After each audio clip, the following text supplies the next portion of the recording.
to the last Tech Tuesday of the year.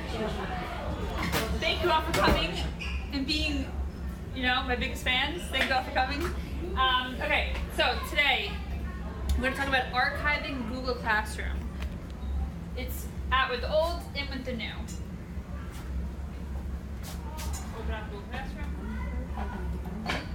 Okay, so the first thing is, as a reference for this and next time, notice that on my Tech Tuesday, I put in the description the year.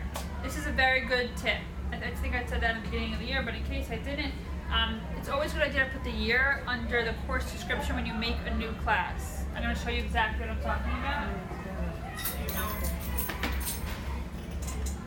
When you make a new Google Classroom, it has you put the title and it says section, subject, room. I suggest under section, if you don't need that, to put the date. That way, when you archive your class and you want to use it in the future, you can see what years your classes were from. Okay, so how to archive a class. What do you do with other classes? Let's say I'm moving up to a different class next year. Should I delete the class? No, it's okay, archive it, because you might want to reuse the post anyway. So always good to save it. All that work you did, all your links, you might want to reuse it. So yeah, always archive it. So when you're in your dashboard, Google Classroom dashboard, notice I have way too many classes because I'm a student in a lot of my teachers' classes, so I can help them. Right on here, the title, there's 3 dots. When you click on the 3 dots, you can archive it. I'm not going to archive this one because I'm going to use it again next year, but you can click archive. Now pretend we made a brand new class. This is next year already, and I'm going to make a new assignment. When I go to create a new assignment, I can select reuse posts. And there is why I'm going to archive my class, not delete it, because it's going to, when I click on it, it's going to show me all the posts that I can pull from. I have a couple here. Is there a search menu for this? No, good question. Someone else asked that. There's no search. It's limited, but you have to go through it. So because there's no search menu, you should realize that you should always keep your title, make your titles very clear when you make them each time, so it will help you for the future.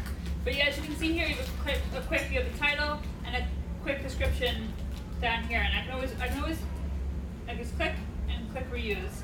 Also notice in the bottom it says create new copy of all attachments. So it's making an assignment you've made it for the past, and it's being nice and clean, going out to the students. Okay, so that's it. That's archiving. And then thinking forward for next year, how to reuse a post in next year's Google Classroom. So that was it. That's the end of the year. How to clean up. And the second part of today is culminating activities. This is going to be very overwhelming. So you ready? 1 minute. I didn't get this part. Okay. Now. Okay. The next topic is culminating activities.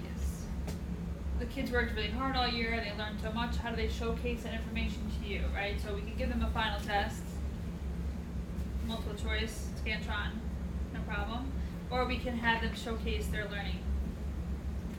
And here are a bunch of ways.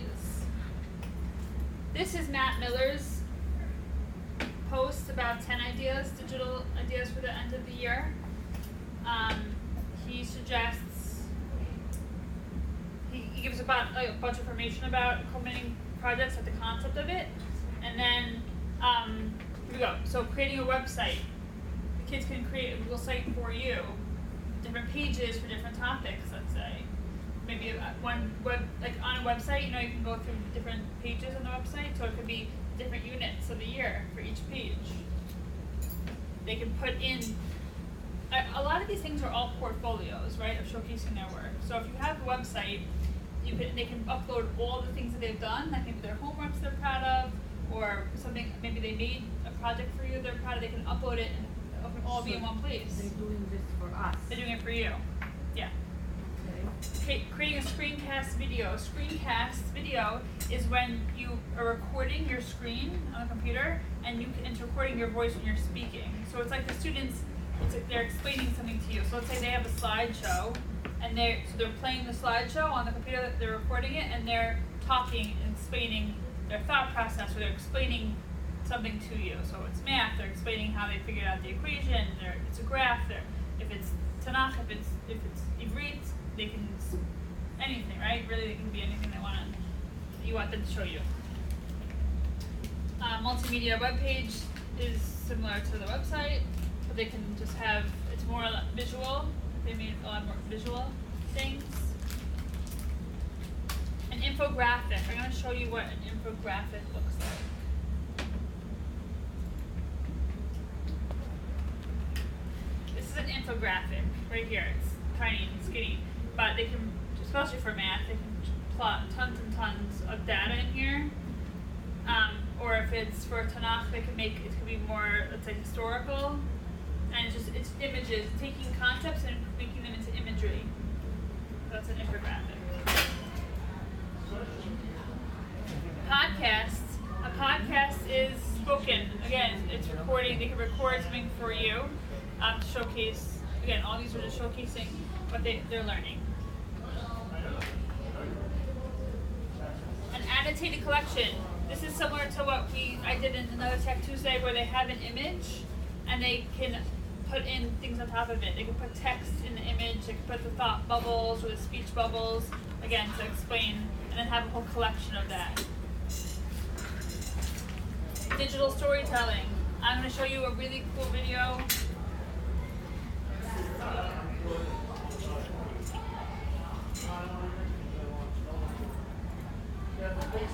This is another blogger, Caitlin Tucker. So here she has a digital portfolio on Google Slides, the infographic.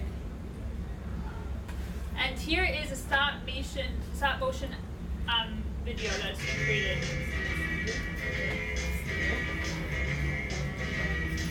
The kids did that? Yeah, she did this. Thank you so much. Yeah, okay. Thank you. There's a movement when meeting a new person that no one really realizes is even happening. There's this slight pause between shaking hands and saying your name that lets your mind slip into a state of quick-witted wonder. Thoughts of who are they, where did they come from, what do they like, and most importantly, who will they be in my life? We never know whether an exchange of names can turn into a dynamic duo, a relationship where so much is a hello and a goodbye. Each one of us comes from a long line of those moments. You see, my parents met only because their parents met, and so on. This is a really beautiful video. It will always be.